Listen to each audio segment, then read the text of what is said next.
Good morning बहनों। Good morning ma'am. इस कार्यशाला में मैं आपको राजस्थान में चल रहे अध्यापिका मंच के बारे में जानकारी दूंगी। हाँ मैम। ये अध्यापिका मंच क्या है मैम? बालिका शिक्षा के लिए सकारात्मक प्रयासों तथा जेंडर संवेदी वातावरण निर्माण के लिए महिला अध्यापिकाओं की सशक्त भूमिका की संभावनाओं को देखते हुए अध्यापिका मंच की संकल्पना की गई और उसे ब्लॉक स्तर पर गठित करने, संचालित करने व संबलन देने के उद्देश्य से इस गतिविधि को वर्ष 2011-12 में शुरू किया गया। बालिकाओं हेतु गठित मीना मंच की बात यह गतिविधि भी एक सतत प्रक्रिया है। अध्यापिका मंच ब्लॉक स्तर पर शिक्षकों हेतु ऐसा समूह है जो आपसी सहयोग के आधार पर एक दूसरे को संबलन हेतु सशक्त करने, उनमें आत्मविश्वास बढ़ाने, उनकी छुपी प्रतिभाओं को मुखरित करने और उन्हें अच्छे प्रशिक्षक के रूप में अपनी पहचान बनाने हेतु प्रोत्साहित करता है और इस हेतु क्षमता अभिवर्धन एवं अन्य अवसर प्रदान करता है। इस मंच का एक महत्वपूर्ण पहलू यह भी है कि अध्यापिका मंच वाले विद्यालयों में बालक बालिकाओं के समक्ष एक सशक्त महिला रोल मॉडल के रूप में अध्यापिका को प्रस्तुत करने का प्रयास है। विद्यालयों में जेंडर संवेदी वातावरण बनाने, बालिका शिक्षा को बढ़ावा देने के लिए शिक्षकों की अहम भूमिका होती है। जेंडर संबंधी मुद्दों पर अध्यापिकाएं भी समान रूप से प्रभावित होती है और शिक्षिका की भूमिका में सामान्यतः दोहरी जिम्मेदारियों में व्यक्तिगत एवं व्यावसायिक विकास के अवसर पूरे नहीं मिल पाते। इस पृष्ठभूमि में राज्य में अध्यापिका मंच संचालित है। मैम, इस गतिविधि को चले 5 वर्ष पूरे हो चुके हैं। इस मंच के माध्यम से क्या अनुभव रहे? इस मंच से जुड़े सदस्यों के काफी अच्छे अनुभव रहे और मंच के साथ जुड़कर उन्होंने कई सकारात्मक प्रयास भी किए, जो मुख्य इस प्रकार हैं। नंबर 1, मंच के सदस्यों ने अभिभावकों के साथ संवाद किए और बालिका शिक्षा के प्रति जागरूकता बढ़ाई। नंबर 2, गुणवत्ता शिक्षा हेतु कक्षाओं में सीखने सिखाने की प्रक्रियाओं को प्रभावित किया, गतिविधि आधारित शिक्षण विधाओं को प्रभावी बनाया, विज्ञान प्रोजेक्ट व मेलों का आयोजन में पहल की और प्रशिक्षकों के रोल में भी आगे आई। नंबर 3, बालिकाओं की स्वच्छता, विवाह, छेड़छाड़, हिंसा आदि विषयों पर चर्चा की और बालिकाओं के साथ व्यक्तिगत संवाद भी किए। नंबर 4, विद्यालयों में बच्चों के अनुकूल वातावरण निर्माण हेतु विभिन्न पहल की, जैसे बालिकाओं को खेलकूद में भाग लेने हेतु प्रोत्साहित करना, टॉयलेट की स्वच्छता, उपयोग और बालिकाओं को उसकी उपलब्धता, डस्टबिन का प्रयोग, विद्यालय की गतिविधियों में बालिकाओं बालकों की बातों को सुना जाना और उन्हें पहल करने का मौका देना आदि। नंबर 5, उक्त के अतिरिक्त कार्यशालाओं के माध्यम अपनी क्षमता अभिवर्धन करना, जैसे सैलरी निर्धारण, डीएल, सर्विस बुक तैयार करना, टीए बिल भरना, विद्यालयों में कार्य वितरण आदि। अध्यापिका मंच के उद्देश्य क्या है मैम? अध्यापिका मंच के निम्न उद्देश्य हैं। नंबर 1, महिला शिक्षिकाओं को व्यक्तित्व विकास के अवसर उपलब्ध कराना। नंबर 2, शिक्षिका के रूप में अपनी क्षमताओं को बढ़ाने के अवसर उपलब्ध कराना। नंबर 3, समाज एवं विद्यालय में सकारात्मक संवाद के माध्यम से बालिका शिक्षा को बढ़ावा देना एवं बालिका शिक्षा हेतु सकारात्मक वातावरण तैयार करना। नंबर 4, बालिकाओं के साथ सहज संवाद के द्वारा उन्हें समस्याओं एवं चुनौतियों से मुकाबला करने के लिए तैयार करना। मैम, ब्लॉक स्तर पर अध्यापिका मंच किस आधार पर कार्य करेगा? अध्यापिका मंच सामूहिक रूप से अपने ब्लॉक की स्थानीय परिस्थितियों को मद्देनजर रखते हुए स्वयं निम्न प्राथमिकताओं के आधार पर कार्य करेगा। नंबर 1, शिक्षिका का अच्छे प्रशिक्षक के रूप में स्वयं का विकास करना, इसमें नवाचार करना और अच्छे प्रशिक्षक के रूप में अपनी पहचान बनाना। नंबर 2, विशेष कार्यक्रमों के माध्यम से शिक्षिकाओं की क्षमता में अभिवृद्धि करना, शिक्षिकाओं की प्रतिभाओं को मुखरित करना। नंबर 3, बच्चों, विद्यालय व समुदाय में समन्वय करना एवं बालिका शिक्षा को बढ़ावा देना, विद्यालय में शैक्षणिक स्तर सुधारना, नियमित उपस्थिति के लिए समुदाय में जागरूकता लाना और वंचित वर्ग की बालिकाओं को सीखने के अधिकतम अवसर उपलब्ध कराना। नंबर 4, विद्यालय में स्वयं को मित्र, रोल मॉडल और सहयोगी की भूमिका में स्थापित करना किशोर व बालिकाओं को भावनात्मक संबल देना और उनकी शैक्षिक और व्यक्तिगत समस्याओं के समाधान करना। नंबर 5, जेंडर संवेदनशील मुद्दों पर चर्चा एवं समझ विकसित करना। विद्यालय में समावेशी एवं बालिका मित्रत्व वातावरण का निर्माण करना। नंबर 6, सामूहिक रूप से विद्यालय विकास एवं निजी समस्याओं हेतु प्रयास करना। अध्यापिका मंचों की सक्रियता व सफलता इस बात से आकी जाएगी कि सदस्यों द्वारा विद्यालय में स्वयं की भूमिका, शिक्षण तथा वातावरण निर्माण में किए गए सकारात्मक बदलाव क्या हैं और बालिकाओं के विद्यालय आने की नियमितता में कितना सुधार है और समस्त बालिकाओं की विद्यालय की शैक्षिक व अन्य गतिविधियों में कितनी भागीदारी है। अर्थात मंचों ने स्वयं अध्यापिका में, संबंधित विद्यालय में तथा कक्षा शिक्षण एवं विद्यालय प्रबंधन और उसके वातावरण पर क्या क्या प्रभाव डाले। अध्यापिका मंच गठन कैसे होगा मैम? अध्यापिका मंच ब्लॉक स्तर पर गठित और संचालित किया जाता है। अध्यापिका मंच के गठन हेतु सीबीयू द्वारा समस्त विद्यालयों को जुलाई माह तक अध्यापिका मंच के गठन की सूचना भेजी जाती है। सूचना के आधार पर सभी विद्यालयों से सदस्यता हेतु अधिकतम 2 आवेदन प्राप्त किए जाते हैं। आवेदन करते समय अध्यापिका को यह स्पष्ट करना होता है कि वह इस मंच से क्या अपेक्षा रखती है, जो कि क्षमता संवर्धन का एजेंडा तय करने में सहायक होता है। मंच के प्रभावी संचालन हेतु वह अपना क्या योगदान देना चाहेगी। ब्लॉक में 100 से अधिक आवेदन प्राप्त होने पर मंच की पुरानी अनुभवी सदस्यों के साथ मिलकर सीबीओ आवेदनों का अवलोकन कर सर्वाधिक उपयुक्त व्यक्ति का चिन्हीकरण करते हैं। मंच की सदस्या को प्रतिवर्ष क्रमबद्धता रोटेशन से नए आवेदन के साथ जोड़ा जा सकता है, जिससे सभी इच्छुक शिक्षिकाओं को अवसर मिल सकते हैं। यहाँ ये ध्यान रखने योग्य है कि मंच की बैठक में पूर्णतः भाग न लेने वाले सदस्यों को मंच से तुरंत प्रभाव से अलग किया जाता है। यह बैठक बिना भागीदारी के उद्देश्यहीन होती है। प्रथम बैठक में सभी अध्यापिका सदस्यों का परिचय विवरण एकत्रित किया जाता है, जिसमें निम्नलिखित सूचनाएं अवश्य ही ली जाती हैं: नाम, पदस्थापन, मोबाइल नंबर, शैक्षणिक योग्यता एवं विषय, राज्य जिले पर किए गए प्रशिक्षण, व्यक्तिगत रुचि के अधिकतम 2 क्षेत्र, व्यवसायिक प्रगति हेतु रुचि के कोई 2 क्षेत्र और अपने लिए कोई एक सपना। सूचना को संकलित करा टैब के नंबर सहित सॉफ्ट कॉपी में राजस्थान प्रारंभिक शिक्षा परिषद जयपुर को उपलब्ध करवाए जाते हैं। मंच के सभी सदस्यों को चार्ट पेपर पर हस्त निर्मित परिचय पत्र दिए जाते हैं, जिसमें सदस्य के नाम, पदस्थापन, मोबाइल नंबर के साथ उसकी किसी 2 क्षमताओं का और एक क्षमता विवर्तन की आवश्यकता का उल्लेख होता है। मंच के सफल संचालन हेतु बीओ एवं एपीसी बालिका शिक्षा के संयुक्त निर्णय द्वारा मंच की संयोजिका एवं सह संयोजिका का मनोनयन किया जाता है, जो कि मंच की प्रथम बैठक तक समस्त कार्य करते हैं और मंच की प्रथम बैठक में उनका चयन मंच के सदस्यों द्वारा सर्वसम्मति से होता है।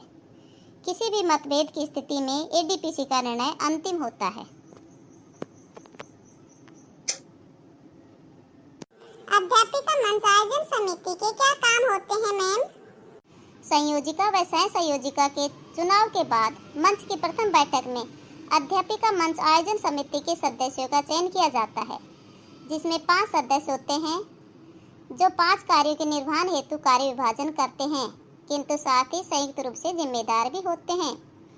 ये 5 कार्य क्षेत्र हैं, जिसमें पहला कार्य क्षेत्र है समस्त सदस्यों के छोटे छोटे समूह बनाकर आपसी समन्वय बनाए रखें और लगातार संप्रेषण बनाए रखना और सभी सदस्यों को विश्वास में रखना कि उनके सभी प्रयासों और चुनौतियों में मंच उसके सहयोग हेतु सक्रिय है। सदस्यों को ईमेल, व्हाट्सएप, फेसबुक अन्य साधनों से जोड़े रखना, साथ ही इस संप्रेषण के माध्यम का प्रयोग मंच के कार्य एवं सफलतामूलक प्रयासों को साझा करने हेतु जाए, न कि व्यक्तिगत विचारों के आदान प्रदान हेतु। दूसरा कार्य क्षेत्र है सदस्यों के व्यक्तित्व विकास के क्षेत्र को चिन्हित करने एवं उसके लिए संदर्भ व्यक्तियों एवं संदर्भ संस्थाओं से समन्वय करना, आवश्यकताओं का निर्धारण करके क्षमता विवर्धन कार्यशालाओं का आयोजन हेतु एजेंडा एवं आवश्यक संसाधनों की उपलब्धता सुनिश्चित कराना। तीसरा कार्य क्षेत्र है अपने ब्लॉक में हो रही समस्त गतिविधियों की जानकारी रखें और उसकी सूचना समस्त सदस्यों तक भेजा जाना सुनिश्चित करें। साथ ही अपने सदस्यों में से क्षेत्र विशेष में दक्षता रखने वाले सदस्य को प्रतिभाग लेने हेतु प्रोत्साहित करें। चौथा कार्य क्षेत्र है मंच के सदस्यों द्वारा किए गए विभिन्न प्रयासों नवाचारों का संकलन कर प्रोत्साहित करना, साथ ही चुनौतियों को पहचान कर उसके निवारण हेतु सामूहिक प्रयास करना, अन्य मंचों के संपर्क में रहना, उपलब्धि एवं चुनौती एवं उसके साथ जुड़ी प्रक्रियाओं को जिले एवं राज्य कार्यालय तक त्रैमासिक द्विवार्षिक रिपोर्ट भेजा जाना भी सुनिश्चित किया जाएगा। पांचवा क्षेत्र है बाल अधिकारों, बच्चों से समस्या समाधान के तरीकों पर शिक्षिकाओं को मार्गदर्शन देना, समुदाय के साथ बालिकाओं की शिक्षा, सुरक्षा आदि के मुद्दों पर संवाद बनाने के सफल तरीकों, विद्यालय में अन्य शिक्षक शिक्षिकाओं के साथ टीम बनाकर अभिभावकों के साथ सार्थक संवाद करने के तरीकों पर तैयार करना, बालिका शिक्षा, मीना मंच, पढ़े भारत बढ़े भारत, अन्य नवाचार के अंतर्गत मंच द्वारा किए जा रहे प्रयासों से परियोजना कार्यालय के समन्वयकों, अधिकारियों आदि को अवगत कराना और आवश्यक सहयोग लेना। ये सभी 5 कार्य क्षेत्र के अतिरिक्त अन्य जो भी कार्य होंगे वह संयोजिका एवं सह संयोजिका के माध्यम से आयोजन समिति के सदस्य मिलकर करेंगे, जैसे कार्यक्रमों का संचालन, वित्तीय एवं लेखा व्यवस्थाएं आदि। जो भी कार्य होंगे वह संयोजिका एवं सह संयोजिका के माध्यम से आयोजन समिति के सदस्य मिलकर करेंगे, जैसे कार्यक्रमों का संचालन, वित्तीय एवं लेखा व्यवस्थाएं आदि। अध्यापिका मंच के आयोजन समिति के चयन का आधार क्या है मैम? संयोजिका, सह संयोजिका एवं आयोजन समिति के सदस्यता हेतु शिक्षिकाओं का चयन निम्न आधार पर किया जाता है। जो अध्यापिका अपनी बात को सहज रूप में रख सके, साथ ही महिला शिक्षिकाओं को साथ लेकर गतिविधियों का संचालन कर सके, ब्लॉक की अकादमिक गतिविधियों में रुचि के साथ भागीदारी करती हो, अपने साथियों एवं संबंधित अधिकारियों से सार्थक संवाद बना सके, स्वयं ने मंच के उद्देश्य की प्राप्ति एवं प्रस्तावित कार्यों में विशेष एवं उदाहरणीय प्रयास किया हो। मैम, ब्लॉक स्तर पर बैठक करने से पूर्व क्या क्या तैयारियां करनी पड़ती है?